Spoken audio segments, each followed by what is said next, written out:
Good morning students, welcome back to my channel study with Abhiman. आज मैं आप लोगों के लिए यूपी बोर्ड एग्ज़ाम 2022 के लिए क्लास 10th के लिए इंग्लिश का मॉडल पेपर लेकर आया हूं। आज की इस वीडियो में मैं आप सभी स्टूडेंट्स को क्लास 10th का इंग्लिश का मॉडल पेपर यहाँ पे दिखाने वाला हूँ, जिससे आप सभी स्टूडेंट्स को एक आइडिया मिल जाएगा कि आपके बोर्ड एग्जाम में इंग्लिश में किस टाइप के क्वेश्चंस पूछे जाते हैं। और जैसा कि आप सभी स्टूडेंट्स जानते हैं कि कल यानी 6 अप्रैल को आप लोगों का इंग्लिश का एग्जाम होने वाला है। आज की इस वीडियो में मैं आप लोगों को इस पेपर में यहाँ पे जितने भी क्वेश्चंस दिखाने वाला हूँ, इन सभी क्वेश्चंस को आप लोग एक बार पढ़ जरूर लीजिएगा, ठीक है। और जो इस पेपर का आपका ग्रामर का सेक्शन होने वाला है, वो पूरा सेक्शन मैं आप लोगों को सॉल्व भी करवाऊंगा। यानी ग्रामर के आप लोगों के जितने भी क्वेश्चंस हैं इस पेपर में, वो सभी क्वेश्चंस मैं आप लोगों को सॉल्व कराऊंगा और उन सभी क्वेश्चंस को आप लोग नोट कर लीजिएगा और सॉल्यूशन को भी नोट कर लीजिएगा, ठीक है। तो चलिए फिर वीडियो को स्टार्ट करते हैं और देखते हैं कि यहाँ पे इस पेपर का फर्स्ट क्वेश्चन क्या दिया है। तो देखिए, यहाँ से आपका पेपर स्टार्ट हो रहा है। सेक्शन ए आपका यहाँ पे रीडिंग का है। तो चलिए देखते हैं फर्स्ट क्वेश्चन यहाँ पे क्या दिया है। फर्स्ट क्वेश्चन आप लोगों को आपकी स्क्रीन के ऊपर दिख रहा होगा। यहाँ पे क्वेश्चन लिखा है, read the following passage carefully and answer the questions given below. तो मैं आपको बता दूं, सबसे पहला क्वेश्चन आप लोगों को आपके पेपर में देखने को मिलेगा एक पैसेज। आपको एक पैसेज देखने को मिलेगा और उसी पैसेज से रिलेटेड आप लोगों से कुछ क्वेश्चंस पूछे जाएंगे, जिनके आंसर्स आप लोगों को करने होंगे। अब देखिए, यहाँ पे पैसेज लिखा क्या है। यहाँ पे लिखा हुआ है कि dolphins are regarded as the friendliest creatures in the sea and stories of them। यहां से लेकर के फिर यहां पे लास्ट लाइन लिखी है, the less we appear superior when we destroy them। तो देखिए, यहां से आपका पैसेज स्टार्ट हो रहा है, डॉल्फिन्स आर रिगार्डेड एज से यहां से स्टार्ट हो रहा है और फिनिश हो रहा है, less them we appear superior when we destroy them. तो ये आपका पूरा पैसेज है। देखिए, मैं यहाँ पे पूरा पैसेज नहीं पढ़ रहा हूं, नहीं तो फिर वीडियो काफी लंबी हो जाएगी। अब चलिए देखते हैं यहाँ पे कि इस पैसेज से रिलेटेड क्वेश्चंस आप लोगों से क्या पूछे गए हैं। तो देखिए, सबसे पहला क्वेश्चन आपसे यहाँ पे पूछा गया है कि what human qualities do dolphin possess according to the passage. ये आपका क्वेश्चन है 3 मार्क्स का, यानी 3 नंबर का। तो इस पैसेज से रिलेटेड आपका फर्स्ट क्वेश्चन यहाँ पे पूछा गया कि what human qualities do dolphins possess according to the passage. ये आपका 3 मार्क्स का क्वेश्चन है। फिर इसके बाद आपसे यहाँ पे सेकंड क्वेश्चन क्या पूछा गया। सेकंड क्वेश्चन आपसे पूछा गया, why do some people argue that man is superior to dolphins. ये भी क्वेश्चन आपका 3 मार्क्स का है। मैं आपको बता दूं, यहाँ पे आपसे जितने भी क्वेश्चन ये पूछे गए हैं ना, इन सभी क्वेश्चंस के आंसर्स आपको इसी पैसेज में आसानी से मिल जाएंगे जब आप पैसेज को ध्यान से पढ़ेंगे, ठीक है। सभी क्वेश्चंस के आंसर्स इसी पैसेज में है, क्योंकि देखिए, ये क्वेश्चन आपके इसी पैसेज से रिलेटेड पूछे गए हैं। अब इसके बाद देखिए, तीसरा क्वेश्चन आपसे क्या पूछा गया, find out a word in the passage which means perhaps. ये आपसे पूछा गया और ये क्वेश्चन आपका 2 मार्क्स का है, यानी 2 नंबर का। फिर इसके बाद लास्ट क्वेश्चन आपसे पूछा गया, find out a word in the passage which is opposite of inferior, यानी इसका अपोजिट आपसे पूछा गया। ये भी क्वेश्चन आपका 2 नंबर का है। तो टोटल मैं आपको बता दूं, देखिए, पहला क्वेश्चन आपको एक पैसेज देखने को मिलेगा, जहां पे आपसे पैसेज से रिलेटेड 4 क्वेश्चंस पूछे जाएंगे। और देखिए, जो आपका फर्स्ट क्वेश्चन होने वाला है, ये आपका 10 मार्क्स का होने वाला है। कितने मार्क्स का? 10 मार्क्स का होने वाला। देख लीजिए, यहाँ पे पहला क्वेश्चन ये 3 नंबर का, फिर ये 3 नंबर का, फिर 2 और ये 2, 3 3 6, 2 8, 2 10, टोटल मिलाकर के 10 मार्क्स का आपका फर्स्ट क्वेश्चन होने वाला है। ध्यान रखिएगा। तो देखिए, पैसेज आप लोग अच्छे से प्रिपेयर कर लीजिएगा जो आपके इंग्लिश के सिलेबस में है। अब देखिए, यहाँ पे आपसे ये पैसेज पूछा गया है इस मॉडल पेपर में, ठीक है। तो ये मैंने आपको बता दिया, पहला क्वेश्चन आपको पैसेज देखने को मिलेगा। अब चलिए इसके बाद देखते हैं नेक्स्ट। अब देखिए नेक्स्ट आपका यहां से सेक्शन बी स्टार्ट हो रहा है, जो कि आपका राइटिंग से रिलेटेड है, जैसा कि आप लोग देख पा रहे होंगे। तो चलिए देखते हैं यहाँ पे सेकंड क्वेश्चन आपसे क्या पूछा गया। सेकंड क्वेश्चन आपसे पूछा गया, write a letter to your friend to invite him your birthday party. ये आपका लिखा हुआ है, ये आपका 4 मार्क्स का क्वेश्चन है। अगर आपको लेटर नहीं आ रहा है तो यहाँ पे और करके यानी अथवा करके आपको एक ऑप्शन और मिलेगा, आप यहाँ पे ये भी लिख सकते हैं। देखिए यहाँ पे लिखा हुआ है, write an application to your principal for issuing transfer certificate, यानी आपको यहाँ पे एक एप्लीकेशन लिखना है।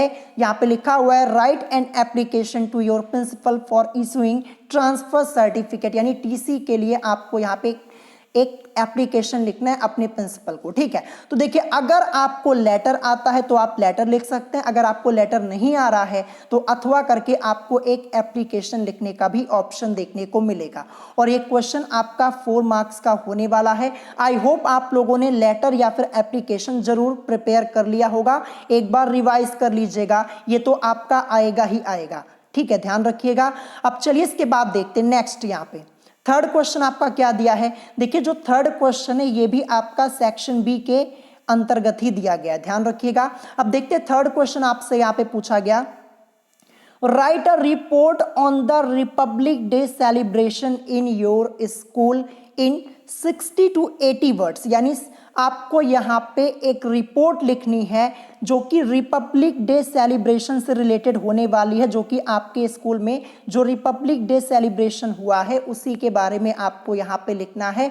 वो भी 60 to 80 वर्ड्स में आपको लिखना है, यहाँ पे लिखा हुआ है साफ साफ। और ये आपका 6 नंबर का क्वेश्चन है।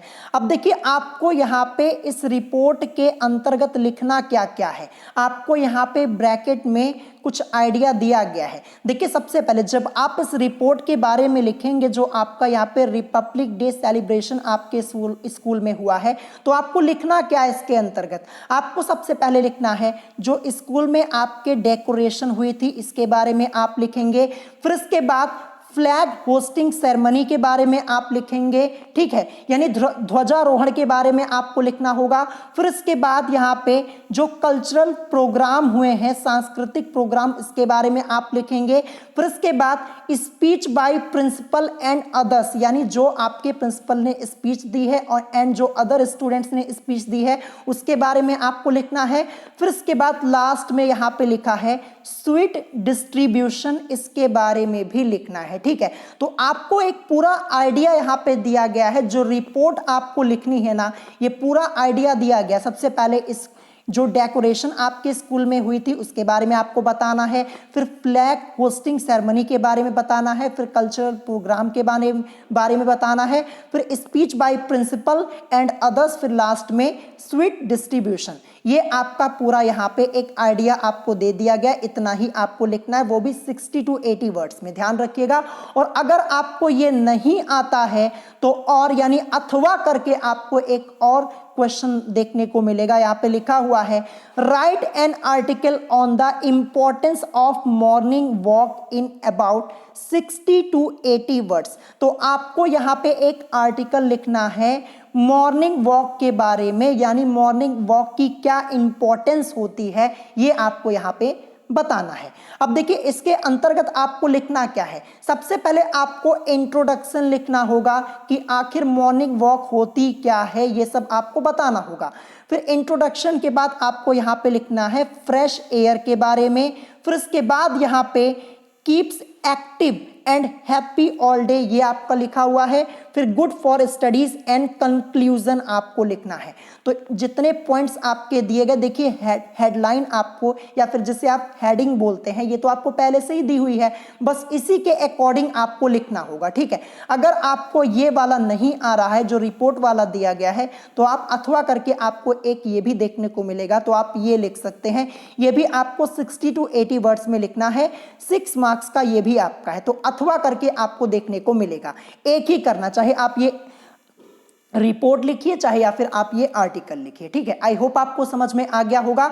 तो देखिए ये आपका हो गया सेक्शन बी। अब देखिए सेक्शन सी, यहां से आपका ग्रामर स्टार्ट हो रहा है, और जैसा कि मैंने आपसे कहा था कि ग्रामर के जो आपके क्वेश्चंस होंगे वो मैं आपको सॉल्व करवाऊंगा। ठीक है, तो देखते हैं यहाँ पे क्वेश्चन नंबर 4 दिया क्या है। यहां पे लिखा है choose the correct option to answer the following questions. यहां पे देखिए आपको एक क्वेश्चन लिखा हुआ मिलेगा, आपको 4 ऑप्शंस दिए जाएंगे, आपको यहां पे करेक्ट ऑप्शन सेलेक्ट करना होगा।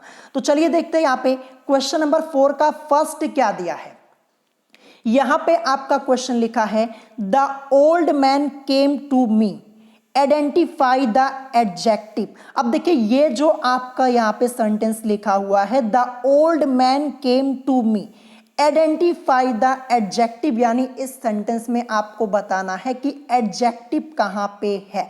तो देखिए 4 ऑप्शंस आपको दिए गए हैं, द, केम, मैन, ओल्ड। तो देखिए एडजेक्टिव आपसे पूछा जा रहा है, तो साफ साफ यहाँ पे पता चल रहा है जो यहाँ पे लिखा हुआ है ओल्ड, क्या लिखा है, जो ओल्ड यहाँ पे है यही आपका क्या है, यही आपका एडजेक्टिव है, यानी विशेषण है। तो यहाँ पे ओल्ड वाला ऑप्शन कहाँ पे दिया गया है, ये आपका ऑप्शन डी में दिया है, तो ये आपका यहाँ पे करेक्ट हो जाएगा। सिंपल सा क्वेश्चन पूछा गया, आपको एक सेंटेंस लिखा हुआ मिला है the old man came to me. अब यहाँ पे आपको आइडेंटिफाई करना है एडजेक्टिव को, यानी इस वाक्य में विशेषण कहां पे है। तो देखिए यहां पे जो ओल्ड लिखा हुआ है, ओल्ड मैन की बात हो रही है, तो ओल्ड जो है ये क्या है, ये आपका एडजेक्टिव है यानी विशेषण है। तो ऑप्शन डी आपका यहां पे करेक्ट हो जाएगा। ठीक है, अब चलिए इसके बाद देखते हैं क्वेश्चन नंबर 4 का सेकंड क्या आपसे पूछा गया, सेकंड पार्ट, सेकंड क्वेश्चन आपसे क्या पूछा गया क्वेश्चन नंबर 4 का। तो यहां पे पूछा गया he is a hard working man, identify the verb, यानी देखिए आपको यहां पे एक सेंटेंस दिया गया है कि he is a hard working man, आपको यहां पे आइडेंटिफाई करना है वर्ब को। वर्ब से मतलब किससे, आपको यहां पे क्रिया बतानी है कि क्रिया क्या है इस सेंटेंस में। तो देखिए 4 ऑप्शन आपको दिए गए, वर्किंग, इज, हार्ड, मैन, ये आपका दिया है। तो देखिए जो आपका यहाँ पे वर्ब है वो क्या है, वो है इज। जो यहाँ पे लिखा है ना कि he is a hard working man, तो पूरे सेंटेंस में आपका वर्ब क्या है, ये जो इज है ये आपका वर्ब हो जाएगा। सो करेक्ट आंसर आपका ऑप्शन बी वाला होगा, इज। ध्यान रखिएगा, आपको यहाँ पे वर्ब आइडेंटिफाई करना था, क्रिया फाइंड आउट करनी है, आपको यहाँ पे वर्ब फाइंड आउट करना है। तो क्या हो जाएगा, जो इज है ये आपका यहाँ पे वर्ब हो जाएगा इस सेंटेंस में। सो ऑप्शन बी आपका करेक्ट हो जाएगा। ठीक है, अब चलिए इसके बाद देखते हैं नेक्स्ट। यहाँ पे क्वेश्चन नंबर 4 का थर्ड आपसे क्या पूछा गया, यहां पे पूछा गया the noun form of strong is. तो देखिए स्ट्रॉन्ग का आपको यहां पे नाउन फॉर्म बताना है। ऑप्शन ए दिया स्ट्रेंज, नहीं होगा।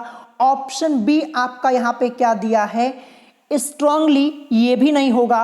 ऑप्शन सी आपका दिया है स्ट्रॉन्गर, ये भी नहीं होगा। तो बचा क्या, ऑप्शन डी, यही आपका करेक्ट हो जाएगा, यानी स्ट्रेंथ, ये इस क्वेश्चन का करेक्ट आंसर होगा। पूछा क्या गया था कि the noun form of strong is, तो स्ट्रॉन्ग का जो नाउन फॉर्म हो जाएगा वो क्या हो जाएगा, स्ट्रेंथ हो जाएगा। ऑप्शन डी आपका यहाँ पे करेक्ट हो जाएगा। अब चलिए इसके बाद देखते हैं नेक्स्ट क्वेश्चन। क्वेश्चन नंबर 4 आपका यहाँ पे क्या दिया है, क्वेश्चन नंबर 4 का फोर्थ पार्ट आपका यहाँ पे दिया हुआ है ही इज वरीड, फिर इसके बाद यहाँ पे आपका फिल इन द ब्लैंक दिया हुआ, जैसा कि आप लोग देख पा रहे होंगे, the examination, he is worried the examination. यहां पे खाली जगह पे क्या आएगा, इन आएगा, नहीं आएगा। आप यहां पे सेंटेंस बोल के देख लीजिए, आपको खुद ही पता चल जाएगा। ऑन, ये भी नहीं आएगा। आएगा आपका क्या, यहां पे आपका आएगा अबाउट, क्या आएगा, अबाउट, यानी he is worried about the examination, क्या आएगा, अबाउट द एग्जामिनेशन।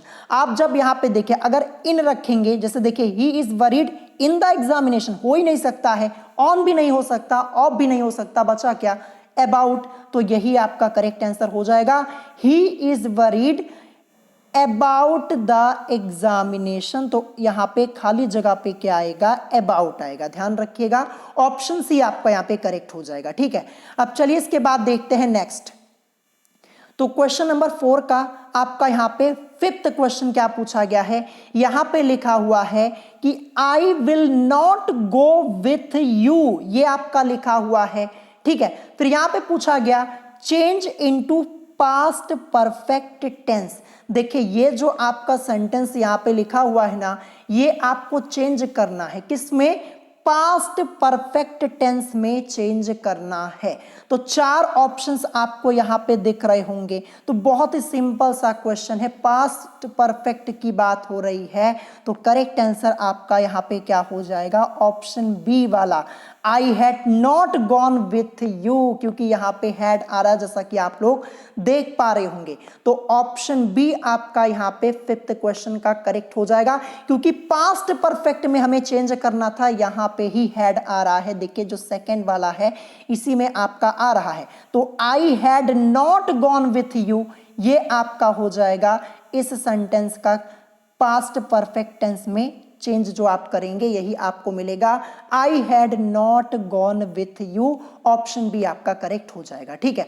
तो देखिए ये 5 क्वेश्चंस आपके पूछे गए थे क्वेश्चन नंबर 4 में। देखिए यहां से आपका स्टार्ट हुआ था क्वेश्चन नंबर 4, और यहां से टोटल आप लोगों से 5 क्वेश्चन पूछे गए थे, और ये सभी क्वेश्चंस आप लोगों के एक एक नंबर के थे, यानी टोटल 5 मार्क्स के आपके 5 क्वेश्चंस यहां पे आपसे पूछे गए थे, ठीक है। अब इसके बाद नेक्स्ट यहां से आपका क्वेश्चन नंबर 5 स्टार्ट हो रहा है। यहां पे लिखा हुआ है change the followings as directed in the brackets.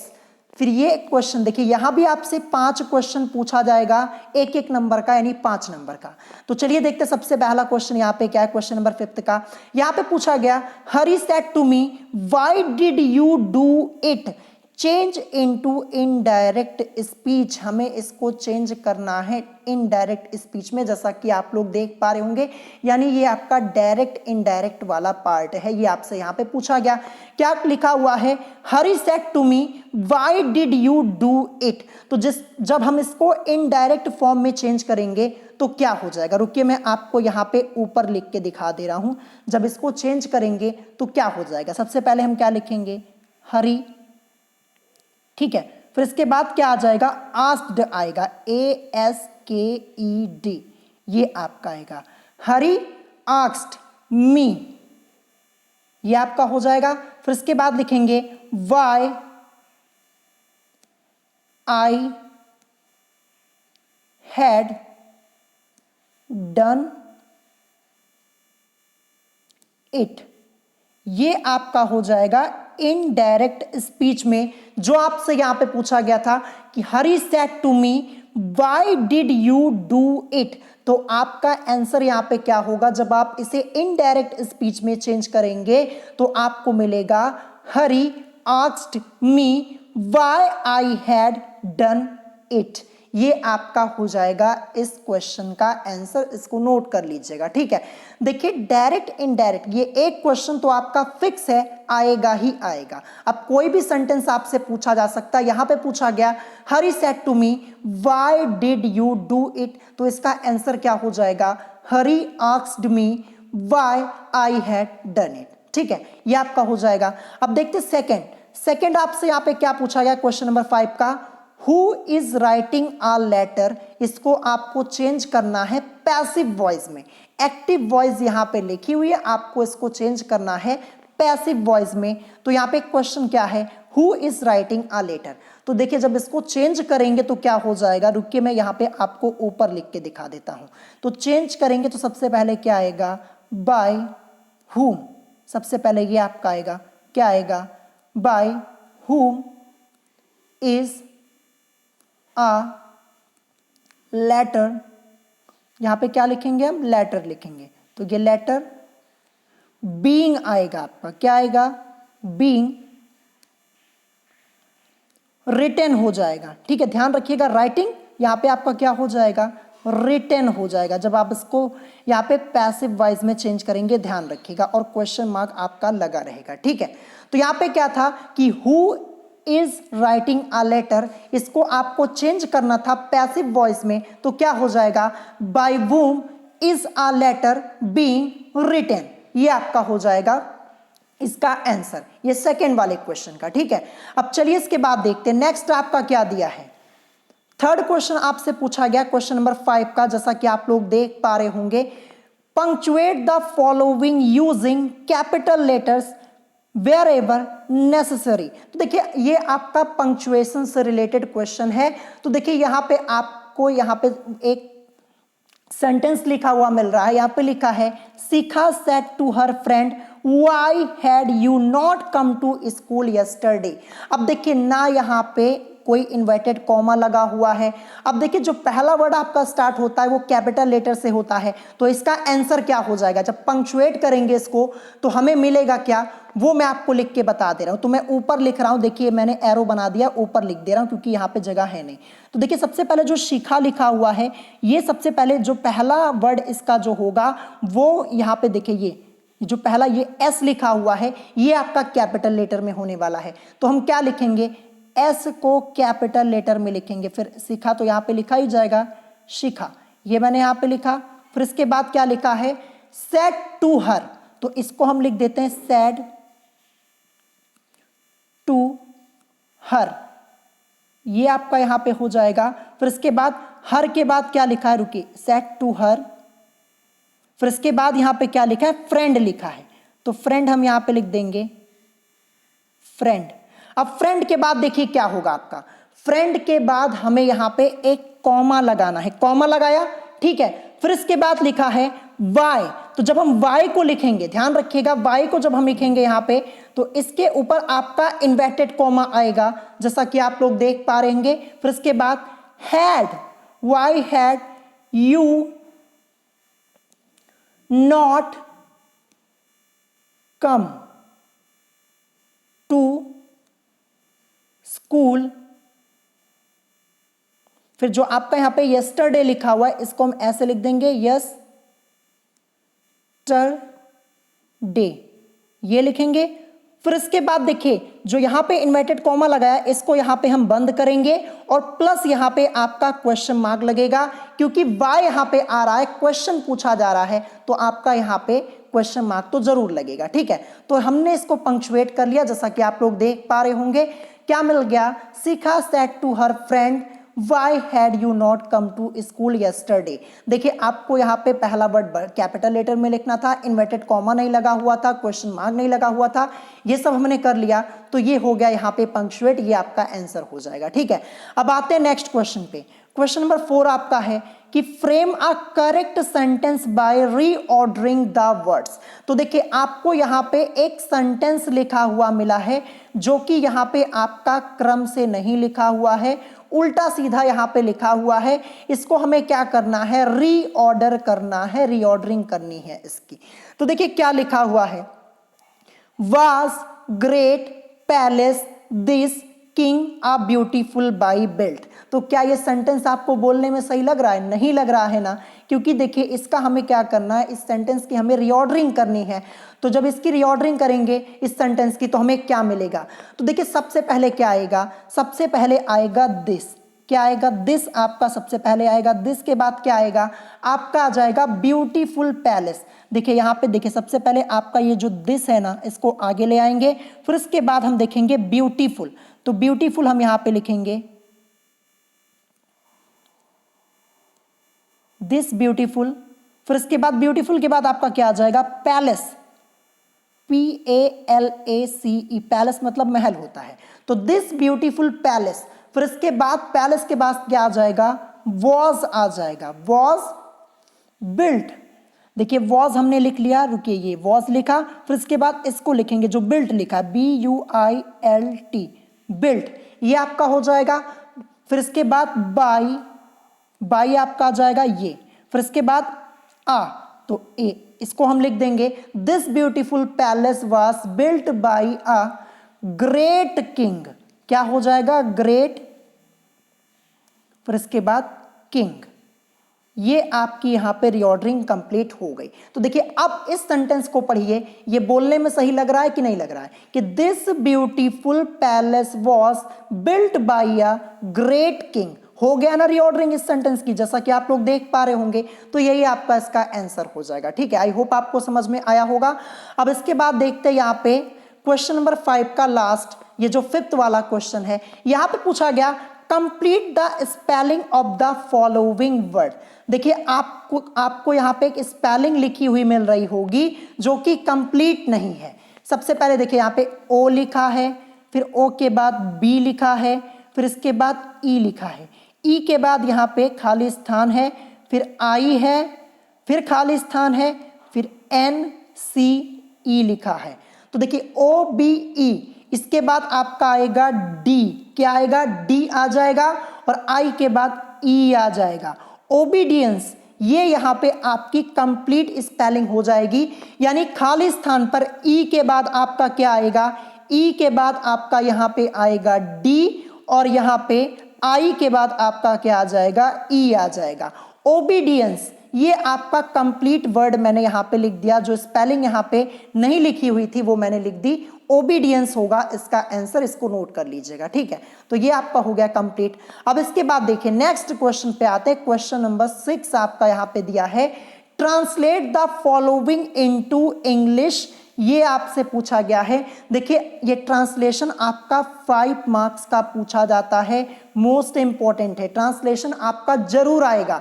अब देखिए यहां पे लिखा है translate the following into English. अब देखिए फर्स्ट लाइन यहां पे क्या लिखी है कि प्रकृति एक जीवित शक्ति है। क्या लिखी है यहां पे पहली लाइन जो लिखी हुई है कि प्रकृति एक जीवित शक्ति है। तो इसका ट्रांसलेशन करेंगे तो क्या हो जाएगा, मैं आपको लिख के बता दे रहा हूं, नोट कर लीजिएगा।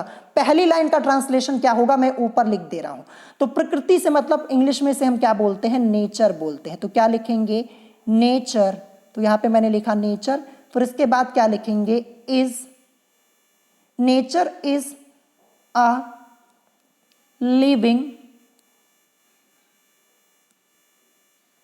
लिविंग के बाद आपका आ जाएगा यहां पे FORCE, ये हो जाएगा। ठीक है, तो जो पहली लाइन आपकी लिखी है कि प्रकृति एक जीवित शक्ति है, इसका जब आप इंग्लिश में ट्रांसलेशन करेंगे तो आप क्या लिखेंगे, nature is a living force. क्या लिखेंगे, nature is a living force. ये पहली लाइन का ट्रांसलेशन हो गया, इसको नोट कर लीजिएगा। ठीक है, अब मैं इसको साफ करने जा रहा हूं, हम देखेंगे आगे क्या लिखा है। यहां पे लिखा है कि यह अपने शांत और सुंदर रूप में हमारे चारों ओर विद्यमान है।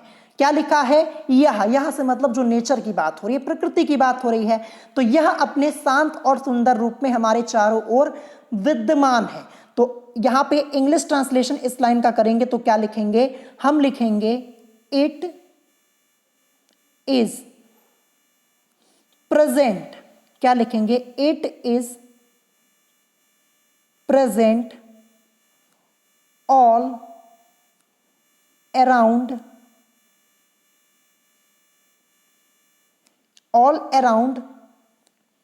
अस इन इट्स ITS, ये लिखा हुआ है, इट्स calm, CALM, एंड के बाद आपका क्या आ जाएगा, ब्यूटीफुल। तो मैं नीचे यहां पे लिख दे रहा हूं, जगह है नहीं, तो ब्यूटीफुल फॉर्म। तो ये आपका यहां पे इस लाइन का ट्रांसलेशन हो जाएगा, जो यहां पे लिखा है कि यह अपने शांत और सुंदर रूप में हमारे चारों ओर विद्यमान है। तो आप क्या लिखेंगे, it is present all around us in its calm and beautiful form. ये आपको ध्यान रखना है। तो ये इस लाइन का ट्रांसलेशन हो जाएगा, इसको नोट कर लीजिएगा। अब आगे बढ़ते हैं हम यहाँ पे। तो आगे क्या लिखा है कि जब हम प्रकृति के नियम तोड़ते हैं यह उग्र हो जाती है। तो चलिए इस लाइन का ट्रांसलेशन देख लेते हैं। क्या लिखा है, जब हम, तो क्या लिखेंगे, when we break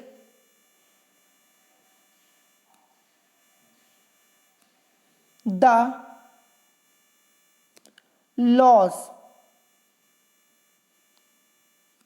of nature, ये हो जाएगा इट बिकम्स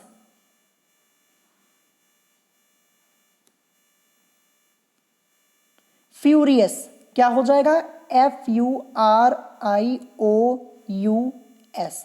तो ये इस लाइन का ट्रांसलेशन हो जाएगा when we break the laws of nature it becomes furious, यानी जब हम प्रकृति के नियम को तोड़ते हैं तो यह उग्र हो जाती है। ध्यान रखिएगा, when we break the laws of nature it becomes furious, ये इस लाइन का ट्रांसलेशन हो जाएगा। नोट कर लीजिएगा इसको।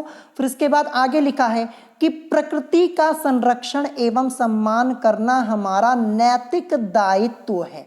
तो इस लाइन का ट्रांसलेशन क्या हो जाएगा, हम लिखेंगे यहां पे it is our moral, MORAL, moral duty, क्या लिखेंगे, moral duty to protect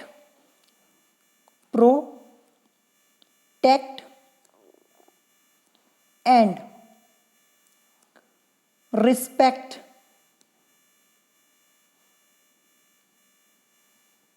nature. तो ये आपका इस लाइन का ट्रांसलेशन हो जाएगा कि प्रकृति का संरक्षण एवं सम्मान करना हमारा नैतिक दायित्व है, यानी it is our moral duty to protect and respect nature. ठीक है, फिर इसके बाद लास्ट में यहाँ पे क्या लिखा है कि हमें प्रतिदिन कुछ समय प्रकृति के संपर्क में अवश्य बिताना चाहिए। तो इस लाइन का ट्रांसलेशन क्या हो जाएगा, हमें प्रतिदिन, तो we must spend some time every day in contact with nature। तो ये आपका हो जाएगा इस लाइन का कंप्लीट ट्रांसलेशन, जो यहां पे लिखा है कि हमें प्रतिदिन कुछ समय प्रकृति के संपर्क में अवश्य बिताना चाहिए। तो we must spend some time every day in contact with nature. तो ये आपका हो जाएगा पूरा ट्रांसलेशन। पूरा ट्रांसलेशन मैंने आपको यहां पे करवा दिया है, नोट कर लीजिएगा। 5 नंबर का आपका ये पूछा जाता है। अब फिर इसके बाद यहाँ पे आपका आता है नेक्स्ट सेक्शन, सेक्शन डी, जो कि आपका लिटरेचर से रिलेटेड है। तो देखिए क्वेश्चन नंबर 7 क्या लिखा है, क्वेश्चन नंबर 7 है read the following passage and answer the questions given below it. तो आपको एक पैसेज देखने को मिलेगा, देखिए यहाँ पे लिखा क्या है, with a satisfied expression he regarded the field of ripe corn with its flower. यहां से लेकर के आपका दिया हुआ है silver coins, the boys exposing themself to the rain out the collect frozen pearls. तो ये आपका एक पैसेज दिया है। अब इसी से रिलेटेड आप लोगों से कुछ क्वेश्चंस पूछे जाएंगे। तो पहला क्वेश्चन पूछा गया what did begin to fall along with the rain, ये आपका 2 नंबर का क्वेश्चन है। फिर इसके बाद क्वेश्चन पूछा गया why did boys go out, ये आपका 2 नंबर का क्वेश्चन, यानी 4 नंबर का आपका ये पूछा जाएगा। देखिए एक पैसेज आपसे पूछा जाएगा, 2 क्वेश्चंस आपसे पूछे जाएंगे उस पैसेज से रिलेटेड। अब देखिए ये वाला जो पैसेज है ये आपका अ लेटर टू गॉड वाले चैप्टर का है, वहीं से आपसे पूछा गया। ठीक है, तो ये आपका हो गया। देखिए 4 नंबर का ये आपका पूरा क्वेश्चन होने वाला है, ध्यान रखिएगा। और जितने भी क्वेश्चन आपसे यहाँ पे पूछे गए इन सब का आंसर इसी में दिया हुआ है। ठीक है, अब चलिए इसके बाद देखते हैं नेक्स्ट क्वेश्चन नंबर 8 आपका यहाँ पे है कि answer one of the following questions in about 60 words. ये क्वेश्चन आपका 4 नंबर का है। अब देखिए एक ही आपको करना है, answer one of the following. 2 question है, 2 में से एक आपको करना है। ठीक है, ध्यान रखिएगा। तो पहला क्वेश्चन क्या है, how did Mandela's hunger for freedom change his life. ये पहला क्वेश्चन, अगर आपको ये आता है तो आप ये कर सकते हैं, अगर ये आपको नहीं आता तो सेकंड आपको ऑप्शन में दिया गया है give a character sketch of Anne Frank. तो आप यहाँ पे एनी फ्रैंक का कैरेक्टर स्केच भी लिख सकते हैं अगर आपको ये वाला क्वेश्चन नहीं आता पहला वाला तो दोनों में से आपको एक ही करना है। 4 नंबर का आपका ये क्वेश्चन है।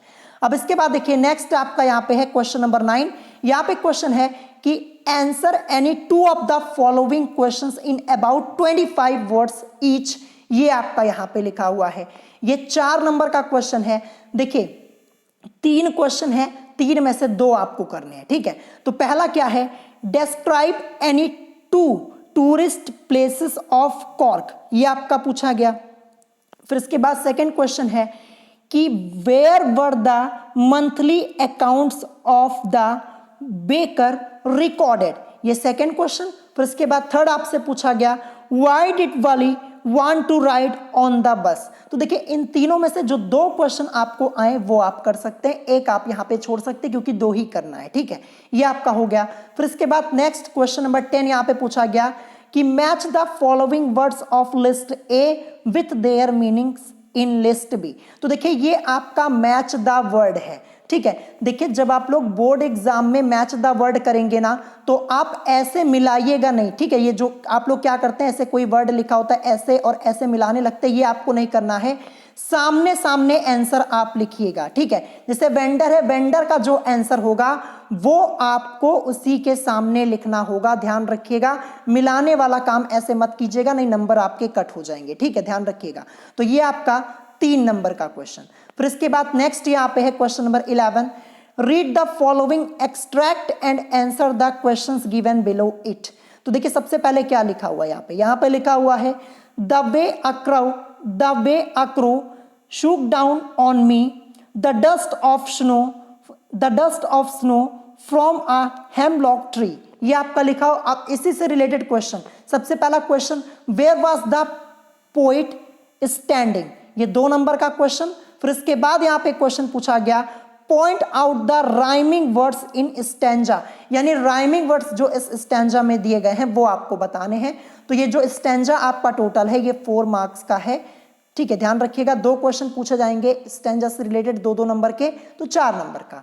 फिर इसके बाद नेक्स्ट यहाँ पे क्वेश्चन नंबर 12 है right the central idea of one of the following poems. यहाँ पे लिखा है a tiger in the zoo या फिर द ट्रीज, ये आपका लिखा हुआ जैसा कि आप लोग देख पा रहे होंगे क्योंकि एक ही आपको करना है, ठीक है। और देखिए अगर आपको सेंट्रल आइडिया नहीं करना है तो और करके यानी अथवा करके आपको एक ऑप्शन मिला है right 4 lines from one of the poems given in your text book, do not copy out the lines given in the question paper. यानी जो क्वेश्चन पेपर में आपकी पोएम आई है उसे आप कॉपी मत कीजिएगा, अगर उसे लिख देंगे तो नंबर कुछ नहीं मिलेगा। जो आपकी बुक में होगा, जो आपके सिलेबस में, वहीं से आपको एक पोएम लिखनी है और पोएम वो होनी चाहिए जो आपके पेपर में ना आई हो। जैसे ये यहाँ पे लिखा हुआ है आप इसे नहीं लिख सकते, अगर इसे लिख देंगे तो नंबर आपको नहीं मिलेंगे। और मैं आपको यही रिकमेंड करूंगा कि सेंट्रल आइडिया आप मत लिखिएगा, आपको पोएम ही लिखनी चाहिए। मैं आपको बता दूं, जैसे मान लीजिए अगर आप सेंट्रल आइडिया लिख देते हैं तो 4 नंबर में से आपको 2 या फिर 3 नंबर ही मिलेंगे। लेकिन अगर आप सेंट्रल आइडिया की जगह पोएम लिखते हैं तो पोएम में आपको पूरे मार्क्स मिलेंगे, एक भी नंबर नहीं कटेगा, 4 नंबर पूरे मिल जाएंगे। तो जो आपका यहाँ पे अथवा करके पोएम दिया है आप इसको कीजिएगा, सेंट्रल आइडिया आपको करने की जरूरत नहीं है। क्योंकि देखिए यहाँ पे अथवा करके लिखा है ना, चाहे आप सेंट्रल आइडिया करें चाहे आप पोएम करें, तो मैं आपको रिकमेंड करूंगा कि पोएम लिखिएगा, आपको पूरे नंबर मिलेंगे। और अगर सेंट्रल आइडिया करेंगे तो 2 नंबर या फिर 1 नंबर आपका जाएगा ही जाएगा। अब इसके बाद देखते हैं नेक्स्ट क्वेश्चन नंबर 13 यहाँ पे है answer 2 of the following questions in about 25 words each, यानी 25 वर्ड्स में आपको इन क्वेश्चंस के आंसर्स लिखने हैं और 2 ही करना है, 4 नंबर का है। देखिए पहला क्वेश्चन है why is mister Pumphrey worried about the Tricki, ये आपका क्वेश्चन है। फिर सेकंड क्वेश्चन है what were the reasons of Matilda's unhappiness, ये आपसे पूछा गया। फिर थर्ड क्वेश्चन है what was so strange about the furniture of mister Hall, ये आपका लिखा हुआ जैसा कि आप लोग देख पा रहे होंगे। तो इन 3 में से 2 आपको करना, जो 2 आप आए वो आप कर सकते हैं, ठीक है। फिर इसके बाद नेक्स्ट यहाँ पे देखिए क्वेश्चन नंबर 14 है, आपसे पूछा गया answer 1 of the following questions in about 60 words. 60 word में आपका इस क्वेश्चन का आंसर आपको लिखना होगा। दो है, दो में से एक ही आपको करना है। तो पहला क्वेश्चन क्या है, give a character sketch of भोली, यानी अगर आपको यहाँ पे भोली का कैरेक्टर स्केच याद है तो आप ये लिख सकते हैं, 4 नंबर आपको मिल जाएंगे। या फिर अगर आपको ये नहीं आता तो सेकेंड आपको एक ऑप्शन और देखने को मिल रहा है कि how did Ebright discover an unknown insect hormone, तो आप इसे भी कर सकते हैं। ठीक है, दो में से एक ही करना है, 4 नंबर का। फिर इसके बाद नेक्स्ट यहाँ पे क्वेश्चन नंबर 15 आपका यहां से स्टार्ट हो रहा है, point out true and falls in the following statements. 2 number का है, 2 क्वेश्चन आपको यहाँ पे ट्रू फॉल्स बताना है। सबसे पहला है कि मटिल्डा ऑलवेज रिमेन्ड हैप्पी, ये पहला आपका हो गया, आपको बताना है कि ये ट्रू स्टेटमेंट है या फिर फॉल्स। फिर इसके बाद सेकंड स्टेटमेंट लिखा है, James Harriet was a veterinary surgeon, ये आपका सेकंड स्टेटमेंट है, आपको बताना है कि ये ट्रू है या फिर फॉल्स। एक एक नंबर का क्वेश्चन आपका है, 2 नंबर का। ठीक है, अब इसके बाद देखिए नेक्स्ट यहाँ पे बी वाला दिया है कि select the most suitable alternative to complete the following statements. तो देखिए यहाँ पे आपको दिया हुआ है, ग्रिफिन वॉज अ, क्या है, शॉपकीपर है, लैंडलॉर्ड, साइंटिस्ट, या फिर यहाँ पे जो आपका लिखा हुआ है क्लर्जीमैन, ये आपका लिखा हुआ। तो इन चारों में से जो ऑप्शन आपका करेक्ट है वो आप यहाँ पे सेलेक्ट कर सकते हैं। ठीक है, फिर इसके बाद सेकंड आपसे यहाँ पे पूछा गया कि Ramlal's eldest daughter was Sulekha, Radha, Bholi, Mangala, ये आपसे पूछा गया। तो जो आपका इन चारों में से सही है वही आपको सेलेक्ट कर लेना है। ठीक है, तो ये आपका पूरा हो गया इंग्लिश का पेपर। टोटल आप लोगों से 15 क्वेश्चन, 15 क्वेश्चंस पूछे जाने वाले, जैसा कि आप लोग देख पा रहे होंगे। ठीक है, तो आई होप आप लोगों को एक आइडिया मिल गया होगा कि इंग्लिश में आप लोगों से किस टाइप के क्वेश्चंस पूछे आते हैं। देखिए जो ग्रामर का आपका पार्ट था वो मैंने आपको कंप्लीटली सॉल्व करा दिया। तो देखिए आप इस बार जो भी क्वेश्चन मैंने आपको इस मॉडल पेपर में दिखाए हुए एक बार पढ़ जरूर लीजिएगा, यहां से आपको क्वेश्चंस मिलेंगे। और एक बार जो भी आप लोगों ने इंग्लिश में पढ़ा हुआ है एक बार आज आप उसका रिवीजन कर लीजिएगा और कल आपका एग्जाम अच्छा ही होगा। ठीक है, तो अगर आज की इस वीडियो में आपको कोई बात नहीं समझ में आई हो तो आप मुझसे कमेंट करके पूछ सकते हैं। अगर वीडियो पसंद आई हो तो वीडियो को लाइक करना मत भूलिएगा और साथ ही साथ हमारे चैनल स्टडी विद अभिमान को सब्सक्राइब करना मत भूलिएगा। सो आज की वीडियो में इतना ही, मिलेंगे नेक्स्ट वीडियो में। Thanks for watching.